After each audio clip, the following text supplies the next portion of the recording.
Hello viewers, স্বাগতম জানাইছো মোৰ আৰু আপোনালোকৰ ইউটিউব চেনেল নিডছ ব্ৰঞ্জিলৈ। আজি আমি আলোচনা কৰিম অসমৰ প্ৰাগৈতিহাসিক কিছুমান ৰজাৰ বিষয়ে। তাৰ আগতে জানোচোন আহক আমাৰ প্ৰাগৈতিহাসিক বুৰঞ্জীসমূহ জানিবৰ কাৰণে আমাৰ সমৰসমূহ কি কি।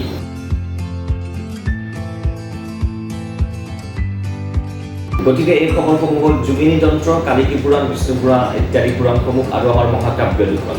এইখিনিতে আমি কৈছোঁ আমাৰ প্ৰাগৈতিহাসিক যুগৰ শাসকসকল আছিল অনাৰ্য, আৰু সেইকাৰণে ভাৰতীয় মূল ভূখণ্ডৰ আৰ্যসকলৰ যিবিলাক পুথি আছে সেই পুথিবিলাকত আমাৰ শাসকসকলৰ নামৰ পিছত দানৱ অথবা অসুৰ বুলি লিখি দিয়া হৈছিল।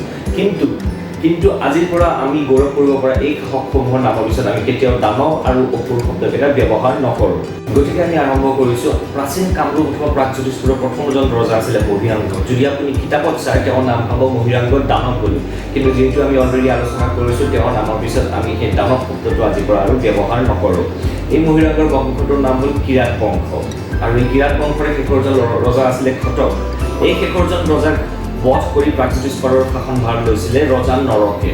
পৌৰাণিক কথা মতে বিষ্ণুৰ বৰাহ অৱতাৰ আৰু ভূদেৱী অৰ্থাৎ ধৰিত্ৰীৰ মাজৰ সম্পৰ্কত জন্ম পাইছিলে নৰকে। ৰজা নৰক প্ৰথম অৱস্থাত খুবেই ধাৰ্মিক আৰু সুশাসক আছিল যদিও পিছলৈ শোণিতপুৰৰ ৰজা বানৰ প্ৰভাৱত পৰি তেওঁ খুব অত্যাচাৰী হৈ উঠে। সেয়েহে বিষ্ণুৰ কৃষ্ণ অৱতাৰে তেওঁক বধ কৰি তেওঁৰ পুত্ৰ ভগদত্তক প্ৰাগজ্যোতিষপুৰৰ ৰজা পাতে। এই ভগদত্তই পিছলৈ মহাভাৰতৰ যুদ্ধত কৌৰৱৰ পক্ষ লৈ মহাপৰাক্ৰমেৰে যুদ্ধ কৰিছিলে। এইখিনিতে আমি কৈ থোৱা ভাল হ'ব ৰজা নৰকৰ উল্লেখ আমাৰ দুয়োখন মহাকাব্য ৰামায়ণ আৰু মহাভাৰতত আছে।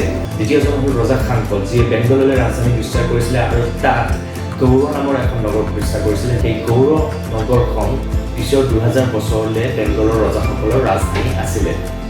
ভিউৱাৰ্ছ, নৰকাসুৰ, ভগদত্ত, বান ৰজা আৰু আৰিমত্তৰ বহুতো ইণ্টাৰেষ্টিং ফেক্টছ আছে, আৰু সেইবোৰ আমি ডিছকাছ কৰিম আমাৰ নেক্সট ভিডিঅ'ত। গতিকে ষ্টে টিউন।